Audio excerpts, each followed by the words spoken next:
ሕራይ ሞ كبر ፕሬዚዳንት ሃገር ኤርትራ አቶ ኢሳያስ ኣፈወርቂ ኣብ ትግራይ ኢትዮጵያ ሓድሽ ፕሬዚዳንት መጽኢሎ ዶክተር ደብረጽዮን ገብረሚካኤል እዚ ሓድሽ ፕሬዚዳንት ኣብትናይ ጉርብትና ሰላም ኣይ ሰላም ኣይ ኩናት ተባሂሉ ዘሎሲ እንታይ ለውጥ ከምጽእ ኸውን ተስፋታት ኣለካ ዶ ክቡር ፕሬዚዳንት? ወጅ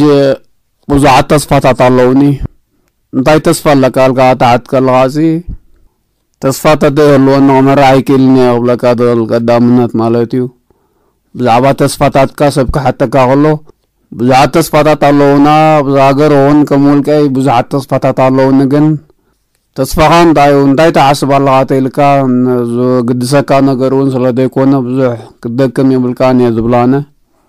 ናብ ታሕትኻ መፅእ እንተዳ ኮይነ ናብቲ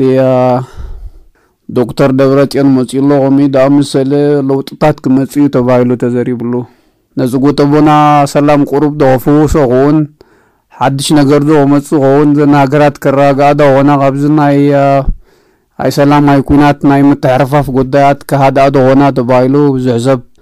ኣብቲ ማሕበራዊ መራኸቦታት ውን ብዙሕ ፌስቡክ ኣይጥቀምን እየ ግን ሕልፍ ክበር ዳን መን ይዝወዲ ሰላም ከምጽእ ኸልና ዝዓዲ ንጎረቤት ሰላም ከምጽእል